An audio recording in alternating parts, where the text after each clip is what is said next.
দরুদ শরীফ পাঠ করলে বান্দার উম্মতের গুনাহ মাফ হয়ে যাবে। সবাই বলুন না সুবহানাল্লাহ। দরুদ শরীফ পড়ার কারণে বান্দার উম্মতের গুনাহ ওই দরুদ শরীফ পড়ার কারণে মাফ হয়ে যাবে। সবাই বলুন না সুবহানাল্লাহ। দরুদ শরীফ পড়ার কারণে মর্যাদা বৃদ্ধি পায়, অর্থাৎ সম্মান দিন দিন ওই ব্যক্তির মর্যাদা সম্মান উঁচু হতে থাকে। সবাই বলুন না সুবহানাল্লাহ। দরুদ শরীফ পড়ার কারণে এক কারাত নেকি লেখা হয়। এক কারাত নেকি মানে উহুদ পাহাড়ের সমান। এতগুলো নেকি সওয়াব আল্লাহ তাআলা আপনার আমলনামায় দান করবেন। সবাই বলুন না সুবহানাল্লাহ। কিয়ামতের দিন কঠিন পিপাসা থেকে ওই উম্মত ওই বান্দা মুক্তি লাভ করবে। সবাই বলুন না সুবহানাল্লাহ। কঠিন পিপাসা মানে কাল কিয়ামতের ময়দানে ইয়া নফসি যখন করবে, কণ্ঠনালী শুকিয়ে যাবে, পানির পিপাসায় কাতর হয়ে যাবে মানুষ গরমে। ওই কঠিন মুহূর্তে ওই উম্মতের ওই বান্দার পিপাসা লাগবে না। কোন বান্দা? দুনিয়াতে টাকা অবস্থায় যে উম্মত যে বান্দা বেশি বেশি দরুদ পাঠ করেছিল, দরুদ পড়েছিল।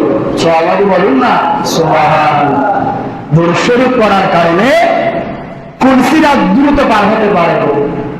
30,000 বছরের রাস্তা চুলের চেয়ে চিকন, কুড়ের চেয়ে দাঁড়ালো, ওই ফুলসিরাত বিজলির মতো পার হয়ে যেতে পারবে। সবাই বলুন না সুবহানাল্লাহ। শুধুমাত্র দরুদ শরীফ পড়ার কারণে। দরুদ শরীফ পড়লে বান্দার উম্মতের সম্পদ আয় রোজগার দিন দিন বৃদ্ধি হয়। সবাই বলুন না সুবহানাল্লাহ। দরুদ শরীফ পাঠ করলে 10টি রহমত নাজিল হয়, 10টি গুনাহ মাফ হয়, 10টি মর্যাদা সম্মান বৃদ্ধি হয়। সবাই বলুন না সুবহানাল্লাহ। দরুদ শরীফ পাঠ করা একটি ইবাদত। দরুদ শরীফ আপনি পড়তেছেন হাঁটার মধ্যে, বসার মধ্যে, ঘুমের মধ্যে, একটা ইবাদত। সবাই বলুন না সুবহানাল্লাহ। দরুদ শরীফ হলো মজলিসের সৌন্দর্য। মজলিস মানে যেমন আমরা সবাই একসাথে বসছি, এখানে দরুদ সবাই মিলে এবং দরুদ পড়ে কত সুন্দর লাগে। এটা হলো দরুদ শরীফ হলো মজলিসের সৌন্দর্য। সবাই বলুন না সুবহানাল্লাহ। দরুদ শরীফ পড়ার কারণে সংসারের মধ্যে জীবনের মধ্যে অভাব অনাটন দূর হয়। সবাই বলুন না সুবহানাল্লাহ।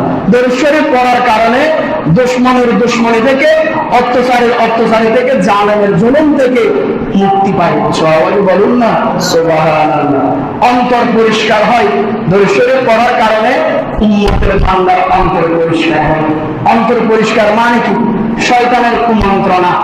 আমরা যে আরেকজনের পিছনে কথা বলি, আরেকজনের গীবত করি, আরেকজনের ক্ষতি করার চেষ্টা করি, এগুলো হলো শয়তানে করা, শয়তানের কুমন্ত্রণা। দরুদ শরীফ পড়ার কারণে আপনার অন্তর পরিষ্কার হয়ে যাবে। পরিষ্কার হয়ে যাওয়া মানে আপনার মন ভালো। তখন আপনার এই মন দিয়ে এই মনের মধ্যে কুবুদ্ধি আসবে না, আরেকজনের ক্ষতি করার মন মানসিকতা এগুলো আসবে না। সবাই বলুন না সুবহানাল্লাহ। দরুদ শরীফ পড়ার অন্যতম আরেকটি নিয়ামত, আরেকটি ফজিলত হলো ওই ব্যক্তি স্বপ্নে আমার রাসূলকে দেখতে পাবে। সবাই বলুন না সুবহানাল্লাহ। যে ব্যক্তি বেশি বেশি করে দরুদ পড়বে স্বপ্নে আমার নবীকে দেখবে বলতেছিল। সবাই বলুন না সুবহানাল্লাহ। আমার নবীকে স্বপ্নে দেখা মানে বাস্তবে দেখা। কেন? শয়তান বিভিন্ন মানুষের আকৃতি ধরতে পারে, বিভিন্ন পশু পাখির আকৃতি ধরতে পারে, কিন্তু রাসূল পাক সাল্লাল্লাহু আলাইহি ওয়াসাল্লামের আকৃতি শয়তান ধরতে পারে না। সবাই বলুন না সুবহানাল্লাহ। তো কেউ যদি স্বপ্নে ঘুমের মধ্যে আমার নবীকে দেখে, ধরে নিতে হবে আমার নবীকে সে সরাসরি দেখেছে। সবাই বলুন না সুবহানাল্লাহ।